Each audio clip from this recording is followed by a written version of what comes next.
କଥାଟି ସିନା 3ଟି ଗାଁର, କିନ୍ତୁ ଖବରଟା 10-25 ଗାଁରେ ଜଣାଶୁଣା। ଏ ଗାଁର କୁଆ ରାତି ପାହିଲେ ସେ ଗାଁ ଆକାଶରେ ଉଡ଼ି ଆର ଗାଁ ଚାଳରେ ବସି କିଛି ବାଛ ବିଚାର ନଥାଇ ସବୁଠାରୁ ଆହାର ସଂଗ୍ରହ କରି ଆସେ। ସବୁ ଗାଁରେ ଏକାପରି ଡାକେ। ଏ ଗାଁର ଗାଈ ଗୋଠ ସେ ଗାଁର ପଡ଼ିଆକୁ ଚରିବାକୁ ଯାଆନ୍ତି। ଏ ଗାଁର ବୁଲା କୁକୁର ଖାଦ୍ୟ ଅନ୍ୱେଷଣ କରି ଅନ୍ୟ 2-4 ଗାଁରେ ବୁଲି ଆସନ୍ତି। କିନ୍ତୁ ଏହି କୁଆ କୁକୁର ଓ ଗାଈ ଗୋରୁଙ୍କୁ ସେ କଥା କେହି କିଛି କହନ୍ତି ନାହିଁ। ମାତ୍ର ଏ ଗାଁର ଲୋକ ଆର ଗାଁକୁ ଗଲେ, ସେ ଗାଁ ପାର ହୋଇ ତୃତୀୟ ଗାଁର ଦାଣ୍ଡରେ ଚାଲିଲେ, କିମ୍ବା ସେ ଗାଁର ଲୋକ ଏ ଗାଁକୁ ଆସିଲେ, ଅଥବା 3 ଗାଁର କେହି ଲୋକ ଏକାଠି ଭେଟ ହେଲେ କାହା ମୁହଁରୁ କେତେ କଥା ବାହାରେ।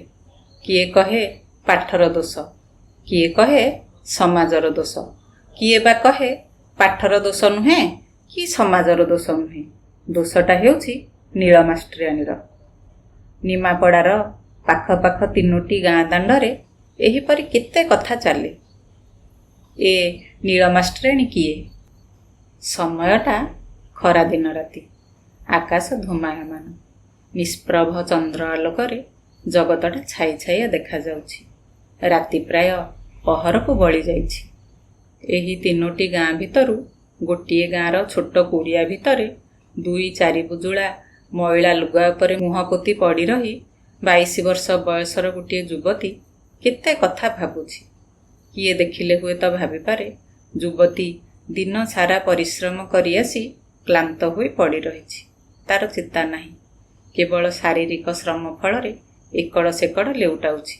କିନ୍ତୁ ପ୍ରକୃତରେ ତାହା ନୁହେଁ, ତାହା ହେଉଛି ମାନସିକ କ୍ଳାନ୍ତି। ଗତ 3 ବର୍ଷ ଭିତରେ ସେ ଏପରି ଭାବରେ ମାନସିକ କ୍ଳାନ୍ତି ଭୋଗ କରି ଆସିଛି ଯେ ତାର ଅନ୍ତରାତ୍ମା ସେଥିରେ ଦହି ହୋଇଯାଉଛି। ସେ ଆଖି ବୁଜି ପଡ଼ିଛି ସତ, ଆଖିକି ତାର ନିଦ ନାହିଁ। ଆଖି ବୁଜି ମଧ୍ୟ ସେ ସବୁ ଦେଖିପାରୁଛି। ତାର ମୁଦା ଆଖି ଭିତରେ ଗୋଟାଏ ବିରାଟ ସଂସାର ଦେଖାଯାଉଛି। କିନ୍ତୁ ସେ ସଂସାର ସମ୍ପୂର୍ଣ୍ଣ ଧ୍ୱସ୍ତ ବିଧ୍ୱସ୍ତ। ସେହି ସଂସାରରେ ରାସ୍ତାଘାଟ ନାହିଁ, କୂଳଥଳ ନାହିଁ, ମୁଣ୍ଡ ଗୁଞ୍ଜିବାକୁ ବି ସ୍ଥାନ ନାହିଁ। ସେ ଦେଖୁଛି 10-12 ବର୍ଷ ତଳର ସବୁ ଦୃଶ୍ୟ। ମାନସ ଚକ୍ଷୁରେ ତାହା କେଡ଼େ ସୁନ୍ଦର। ଦେଖୁଛି ସେ ଗୋଟିଏ ବ୍ରାହ୍ମଣ ପରିବାରର ନିରୋଳା କୁଟୀର। ସେହି କୁଟୀର ଭିତରେ 2ଟି ସନ୍ତାନ ଓ ତାଙ୍କର ପିତୃଦେବ। ମା 2 ବର୍ଷ ତଳୁ ଚାଲିଯାଇଛି। ମା ଚାଲିଯିବାର ଦୁଃଖ ତାକୁ ଯେତେ ବାଧୁନାହିଁ, ବାଧୁଛି ବାପାଙ୍କୁ। ରାତି 9 ପାହୁଣୁ ଉଠି ବାପା ଗାଁ ମୁଣ୍ଡ ପୋଖରୀ କୂଳରେ ଥିବା ଠାକୁର ମନ୍ଦିର ହତା ଭିତରୁ ଆଞ୍ଜୁଳାଏ ସଜଫୁଲ ତୋଳି ଆଣି ଚାଲି ଯାଉଛନ୍ତି ବାହାରକୁ। ଆଉ ସେହି ପିଲା 2ଟି ଦାଣ୍ଡ ପିଣ୍ଡାରେ ବସି ତାଙ୍କୁ ଅପେକ୍ଷା କରି ରହିଛନ୍ତି। ବାପା ଫେରି ଆସୁଛନ୍ତି ବେଳ ପହରକୁ। ଘରେ ପୁଣି ଆନନ୍ଦର କୋଳାହଳ ପଡ଼ିଯାଉଛି। ବାପା ସେମାନଙ୍କୁ କ୍ଷଣେ ବୁକୁ ତଳେ ଜାକି ଧରି ସେମାନେ ନ ଜାଣିଲା ପରି ଆଖିରୁ ଲୁହ ପୋଛି ଘର ଓଳେଇ ଚୁଲି ଜାଳି ରୋଷେଇ ସାରି ଦିଅଙ୍କ ଘରେ ପୂଜାରେ ବସି ପଡ଼ୁଛନ୍ତି। ଦିଅଙ୍କ ଘରେ ପୂଜା କରିବାକୁ ବସି ସେ ଠାକୁରଙ୍କୁ କେତେ ଯେ କ'ଣ କହୁଛନ୍ତି, ପିଲାମାନେ କିଛି ବୁଝିପାରୁନାହାନ୍ତି। ଯୁବତୀ ପୁଣି କଡ଼ ଲେଉଟାଉଛି। ଆଖି ଫିଟେଇ ଦେଖୁଛି ସେ ଘରେ କେହି ନାହାନ୍ତି। ତାପରେ ପୁଣି ଆଖି ବୁଜୁଛି। ସେ ପୁଣି ଦେଖୁଛି ସେ ଅତୀତର ଚିତ୍ର। ସେହି ଯେଉଁ ମାତୃହୀନ 2ଟି ସନ୍ତାନ, ସେ ଭିତରେ ସାନଟି ହେଉଛି ଭାଇ। ଭଉଣୀ 8-10 ବର୍ଷର। ଭାଇ ଭଉଣୀ ଦୁହେଁ ଗାଁ ଚାଟଶାଳୀକୁ ଯାଇ ପାଠ ପଢ଼ୁଛନ୍ତି। ଧୂଳି ଧୂସର ହୋଇ ବହିସିଲଟ ହାତରେ ଧରି ଘରକୁ ଫେରିଲା ବେଳେ ମାତୃଶୂନ୍ୟ ସେହି କୁଟୀରରେ ପିତାଙ୍କର ସ୍ନେହ ଆଦର ପାଇ ହସ ଖେଳରେ ସମୟ କଟାଉଛନ୍ତି। ଯୁବତୀ ପୁଣି କଡ଼ ଲେଉଟାଇ ସେହିପରି ମାନସ ଚକ୍ଷୁରେ ଦେଖିଲା। ଝିଅର ବୟସ ହେଲା। ବାପା ବର ଖୋଜି ଆଣିଲେ। ଦୁଆର ମୁହଁରେ ବେଦୀରେ ବସି ସମଗ୍ର ଶରୀରକୁ ନୂଆ ଲୁଗାରେ ଘୋଡ଼ାଇ ଦେଇ ସେ ପୁରୋହିତର ମନ୍ତ୍ରଗାନ ଭିତରେ କାହାର ପାଣି ଗ୍ରହଣ କଲା। ଏ କଥା ଦେଖି ଅର୍ଦ୍ଧ ସୁସୁପ୍ତ ଅବସ୍ଥାରେ ତାର ସେଇ ଦେହଟା ଥରି ଉଠିଲା। ତାର ଲୋମକୂପ କମ୍ପି ଉଠିଲା। ସେ ଉଠି ବସି ପଡ଼ିବାକୁ ଚେଷ୍ଟା କରି ପୁଣି ସେଇ ମଇଳା ଲୁଗା ଭିତରେ ମୁଣ୍ଡ ଗୁଞ୍ଜି ପଡ଼ି ରହିଲା। ଏହାପରେ ଦେଖିଲା ସବୁ ଶେଷ। ବିବାହର 6 ମାସ ପରେ ଏହି ମାତୃଶୂନ୍ୟ କୁଟୀର ଭିତରେ ମାତୃହୀନା କିଶୋରୀର ନିରାଭରଣ ଅଙ୍ଗସୌଷ୍ଠବ ସକାଳେ ଝରି ପଡ଼ିଥିବା ଗଙ୍ଗଶିଉଳି ଫୁଲ ପରି ପଡ଼ି ରହିଲା। ତାକୁ କିଏ ଗୋଟେଇ ନେଇ ଦେବତାଙ୍କ ମସ୍ତକରେ ଦେବ? ସମାଜରେ ସେ ବିଧାନ ନାହିଁ। ଏ ଦୃଶ୍ୟ ଦେଖୁ ଦେଖୁ ଯୁବତୀର ଦୁଇ ଆଖିରୁ 2 ଟୋପା ନିର୍ମଳ ଲୁହ ଝରି ପଡ଼ି ସେ ମଇଳା ଲୁଗା ଭିତରେ କୁଆଡ଼େ ମିଶିଗଲା। ସେତିକି ବେଳେ ତା ମୁହଁରୁ ଅଜାଣତରେ ପଦେ ବାହାରି ପଡ଼ିଲା, ବୋଉଲୋ। ବୋଉ ସେଠାରେ ନଥିଲା। ସେ ତ ଚାଲି ଯାଇଥିଲା ବହୁଦିନ ତଳୁ। ବାପା ବି ଚାଲି ଯାଇଥିଲେ। ସେ ଦେଖିଲା ସେଇ କୁଡ଼ିଆ ଭିତରେ ସେଇ ନିରାଭରଣା ଝିଅଟିକୁ ବାପା ତାର ପାଠ ପଢ଼ାଇବାରେ ଲାଗିଛନ୍ତି। ସେ ସିଲେଇ ଶିଖିଲା, ସେ ବହି ପଢ଼ି ଜାଣିଲା, ସେ ଲେଖିପାରିଲା, ସେ ହିସାବପତ୍ର ରଖିପାରିଲା। ଏହିପରି ସମୟରେ ନାରୀ ଆନ୍ଦୋଳନର ଏକ ଜୁଆର ସେ ଅଞ୍ଚଳରେ ଖେଳିଗଲା। ସେହି ଜୁଆରରେ ତାର ବାପା ଭାସି ଯାଇ ପାଖ ଗାଁ ପ୍ରାଇମେରୀ ସ୍କୁଲରେ ଝିଅକୁ ଲଗାଇଦେଲେ। ତେଣିକି ତାର ନାଁ ହେଲା ନୀଳମାଷ୍ଟ୍ରାଣୀ। ଯୁବତୀ ମଇଳା ଲୁଗା ଭିତରୁ ମୁହଁ ଟେକି ଦେଖିଲା। ନୀଳମାଷ୍ଟ୍ରାଣୀ ମଧ୍ୟ ତାକୁ ଆଉ ଦେଖାଯାଉ ନାହିଁ। ବାପା ଚାଲି ଯାଇଛନ୍ତି। ଯେଉଁଠାକୁ ଗଲେ ଆଉ କେହି ଫେରନ୍ତି ନାହିଁ ସେଠାକୁ। ଭାଇ ଚାଲି ଯାଇଛି ପାଖରୁ ଦୂରକୁ। ନୀଳମାଷ୍ଟ୍ରାଣୀ ଗଲା କୁଆଡ଼େ? 3 ଖଣ୍ଡ ଗାଁ ଭିତରୁ ମଝି ଗାଁରେ ନୀଳମାଷ୍ଟ୍ରାଣୀ ମାଷ୍ଟ୍ରାଣୀ ହୋଇ ରହିଲା। ତାକୁ ବୁଢ଼ାମାନେ ନିନ୍ଦା କଲେ, ଯୁବକମାନେ ପ୍ରଶଂସା କଲେ, ଛାତ୍ର ଓ ଛାତ୍ରୀମାନେ ମା ପରି ଦେଖିଲେ। ନୀଳମାଷ୍ଟ୍ରାଣୀ ଏ ଗାଁରେ ପାଠ ପଢ଼େଇ ସେ ଗାଁରେ ତାର ସେହି ପିତୃମାତୃହୀନ କୁଡ଼ିଆ ଭିତରକୁ ଫେରିଯାଇ ସ୍ନେହରେ ଭାଇକୁ ମଣିଷ କରିବାରେ ଲାଗିଲା। ଯୁବତୀ ଛଟପଟ ହୋଇ ମୁହଁ ମାଡ଼ି ପଡ଼ି ଅତି ବିଚିତ୍ର ଦୃଶ୍ୟ ଦେଖିଲା। ଯେଉଁ ଗାଁରେ ନୀଳମାଷ୍ଟ୍ରାଣୀ ପିଲାଙ୍କୁ ପାଠ ପଢ଼ାଉଛି, ସେହି ଗାଁରେ କେତେ ଯୁବକଙ୍କ ଉଦ୍ୟମରେ ଗୋଟିଏ ଯାତ୍ରା ଦଳ ବାହାରିଲେ। ରାମଲୀଳା, କୃଷ୍ଣଲୀଳା ଓ ଭରତଲୀଳା ଏହିପରି କେତେ ଲୀଳା ଶିଖିଲେ।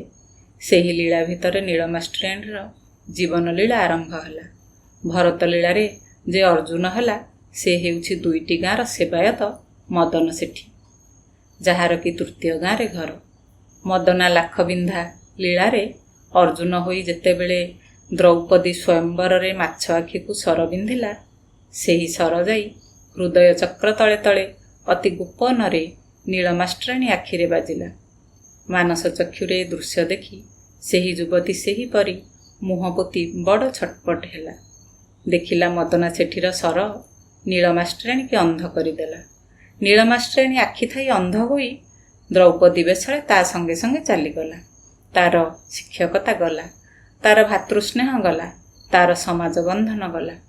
ସେ ଲୋକ ଅପବାଦକୁ ଡରିଲା ନାହିଁ, ସମାଜର ବନ୍ଧନକୁ ମାନିଲା ନାହିଁ, ଗାଁ ବାଲାଙ୍କ କଥା ଶୁଣିଲା ନାହିଁ। ନିଜର ପିତୃ ପିତାମହଙ୍କ କୁଟୀର ଛାଡ଼ି ସମାଜର ସକଳ ମମତା ହରାଇ ଚାଲିଗଲା ମଦନା ସାଙ୍ଗରେ। ଓହୋ, କି ଦାରୁଣ ଦୃଶ୍ୟ! ମାସ 2ଟା ନୀଳମାଷ୍ଟ୍ରାଣୀ ମଦନା ଘରେ ବୋହୂ ହୋଇ ରହିଲା। ତାପରେ ଆସିଲା ଭୀଷଣ ପରିସ୍ଥିତି। ନାଟ ଆଖଡ଼ା ଭାଜିଗଲା। ଅର୍ଜୁନଙ୍କ ଲାଖବିନ୍ଧା ସରିଗଲା। ନୀଳମାଷ୍ଟ୍ରାଣୀର ଦ୍ରୌପଦୀ ବେଶ ଲୁଚିଗଲା। ମଦନା ଖାଇଲା ମଦ। ନୀଳମାଷ୍ଟ୍ରାଣୀ ମନା କଲା। ତାପରେ ଝଗଡ଼ା, ତାପରେ ଅଭାବ, ତାପରେ ଲୁଗା ବୁଜୁଳା କାନ୍ଧରେ ପକାଇ ନୀଳମାଷ୍ଟ୍ରାଣୀ ଚାଲିଲା ଧୋବଣୀ ବେଶରେ ପୋଖରୀ ତୁଠକୁ। ଲଜ୍ଜା ଅପମାନ ତା ମୁଣ୍ଡ ଉପରେ ଏତେ ଭାର ଦେଲେ ଯେ ପିଠିରେ ମଇଳା ଲୁଗାର ଭାର ନଥାଇ ମଧ୍ୟ ସେ ସବୁବେଳେ ମୁଣ୍ଡ ପୋତି ରହିଲା। ଯୁବତୀ ଏତିକିରେ ମଇଳା ଲୁଗା ଭିତରୁ ମୁହଁ ଟେକି କାତର ଭାବରେ କାହାର ଆଶ୍ରୟ ନେବ ବିଚାରି ଉଠି ବସି ଦେଖେ ତ, ସେ ହେଉଛି ସେହି ଅତୀତର ନୀଳମାଷ୍ଟ୍ରାଣୀ। ସେ ହେଉଛି ଆର ଗାଁର ମାତୃହୀନ 2ଟି ଶିଶୁ ଭିତରୁ ଗୋଟିଏ, ଯେ କି ଖୁବ୍ ଦୂରକୁ ଚାଲିଯାଇଛି।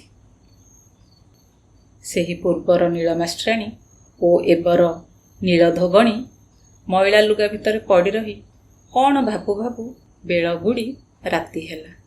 ରାତି 2 ପହରକୁ ଗଡ଼ିଲା ପରେ ପଡ଼ିଶା ଘରେ ପାଟିତୁଣ୍ଡ ଶୁଭିଲା। ନୀଳଧୋବଣୀ ପାଗଳିନୀ ପରି ଦୁଆର ଫିଟାଇ ପଡ଼ିଶା ଘରେ ପଶି କହି ପକାଇଲା, ଯାହା ଆଣିଛ ଦିଅ, ଦିଅ ମୋତେ ଚାଖିବାକୁ। ମୋ ଭାଇର ପରା ଭୋଜି ଘର। ମୁଁ ସେଠି ଥିଲେ ପରା ତୁମକୁ ଦେଇଥାନ୍ତି ଭୋଜି, ତୁମକୁ ଦେଇଥାନ୍ତି ଅଇଁଠା ଭାତ ତରକାରୀ। ମୋତେ ତୁମେ ଦେବ ନାହିଁ? ପଡ଼ିଶା ଘରର ବୋହୂଏ ମୁଣ୍ଡ ପୋତି ରହି ଭାବିଲେ, ନୀଳମାଷ୍ଟ୍ରାଣୀ ଆହୁରି ଧୋବଣୀ ହୋଇନାହିଁ। ସେଦିନ ଗଲା। ଭାଇର ଭୋଜି ଘର କଥା ଭାବି ଭାବି ନୀଳମାଷ୍ଟ୍ରାଣୀ ତା ଆର ଦିନ ତୋଠକୁ ଗଲା ନାହିଁ। ଭାଉଜର ବଉଳପାଟ ପଡ଼ିଶା ଘରର ବୋହୂ କାଚି କରି ଦେବାକୁ ଆଣିଥିଲା। ନୀଳମାଷ୍ଟ୍ରାଣୀ କାକୁତି ମିନତି ହୋଇ କହିଲା, ମୁଁ କାଚିଦେବି ଲୋ, କାଚିଦେବି। ମୋ ଭାଉଜର ବଉଳପାଟ ମୋତେ ଦିଅ, ମୁଁ ଧୋଇ ଆଣିବି। ସେଇଆ ହେଲା। ନୀଳମାଷ୍ଟ୍ରାଣୀ ବଉଳପାଟକୁ ଧୋଇ ଆଣି ଆଉ ତା ପଡ଼ିଶା ଘରକୁ ଫେରାଇଲା ନାହିଁ। ତାଗିଦା ଆସିଲା ଆର ଗାଁରୁ। ବଉଳପାଟ ଫେରାଇଲେ ତେଣେ ସେ ଘରେ ଶୁଭ କାର୍ଯ୍ୟ ବଢ଼ିବ, କିନ୍ତୁ ଫେରାଇବ କିଏ? ତାହା ଯେ ନୀଳମାଷ୍ଟ୍ରାଣୀ ହାତରେ। ଶୁଣାଗଲା ନୀଳମାଷ୍ଟ୍ରାଣୀ କହୁଛି, ଭାଇ ନ ଆସିଲେ ଫେରାଇବ ନାହିଁ। ଭାଇ ଆସିବ ଧୋବା ଘରକୁ ନାନୀ ବୋଲି ସମ୍ବୋଧନ କରିବାକୁ? କଥାଟା ଅସମ୍ଭବ ହୋଇ ଉଠିଲା। 3 ଖଣ୍ଡ ଗାଁରେ, ଯେଉଁ ଗାଁରେ ନୀଳମାଷ୍ଟ୍ରାଣୀ ଜନ୍ମ ହୋଇଥିଲା, ଯେଉଁ ଗାଁରେ ସେ ମାଷ୍ଟ୍ରାଣୀ ହୋଇଥିଲା ଓ ଶେଷରେ ଆଉ ଯେଉଁ ଗାଁରେ ଧୋବଣୀ ହୋଇ ସେ 2 ଗାଁର ଲୁଗା ସଫା କଲା, ସବୁଆଡ଼େ ଚହଳ ପଡ଼ିଗଲା। ତେଣେ ଭାଇ ଘରେ ବସି ଭାବିଲା, ଯେ ଥିଲା ନାନୀ ତା ପାଖକୁ ଯିବି କି ନାହିଁ। ରାତି ହେଲା ପହରେ। ଯିବ କି ନାହିଁ ଭାବି ଭାବି ଭାଇ କେତେବେଳେ ଯେ ଆସି ଭଉଣୀ ପାଖେ ପହଞ୍ଚି ଯାଇଛି, ସେ ସମୟ ଜ୍ଞାନ ତାର ନାହିଁ। ଡାକିଲା, ନାନୀ। ସେତିକିବେଳେ ଚଉତା ହୋଇଥିବା ବଉଳପାଟ ଖଣ୍ଡି ହାତରେ ଧରି ଆଲୁଳାୟିତ କେଶା, ବିବ୍ରତ ବଦନା, ଅଶ୍ରୁମୁଖୀ ନୀଳମାଷ୍ଟ୍ରାଣୀ ଭାଇକୁ ଅନ୍ଧାରରେ ଜାକି ପକାଇ କହିଲା, ମୁଁ ଚାଲି ଆସିଲି ବୋଲି ତୁ ଚାଲି ଆସିଲୁ? ଲୋକେ ବୋଲିବେ କ'ଣ? ତୁ ମଧ୍ୟ କୂଳରେ କଳଙ୍କ ଲଗାଇବୁ। ଫେରିଯା। ଭାଇ ଫେରିଯାଇ ଆନନ୍ଦ ମୁଖରିତ ତାର ସେଇ କୁଡ଼ିଆ ଭିତରେ ଆଲୁଅରେ ଦେଖିଲା, କାହାର ଲୁହ ତା ହାତରେ ଲାଗିଛି, କାହା ସ୍ନେହର ସ୍ପର୍ଶ ତାକୁ ବିଚଳିତ କରି ପକାଇଛି, କାହାର ଅନୁତାପ ବାଣୀ ତା ପ୍ରାଣକୁ ମନ୍ଥି ପକାଉଛି। ବଉଳପାଟ ଭାଇ ହାତରେ ଦେଖି ସମସ୍ତେ ହେଲେ ଅବାକ୍। ଶ୍ରୋତାବନ୍ଧୁ, ଆପଣମାନେ ଶୁଣୁଥିଲେ ଗୋଦାବରୀଶ ମହାପାତ୍ରଙ୍କର ନୀଳମାଷ୍ଟ୍ରାଣୀ ଗପ।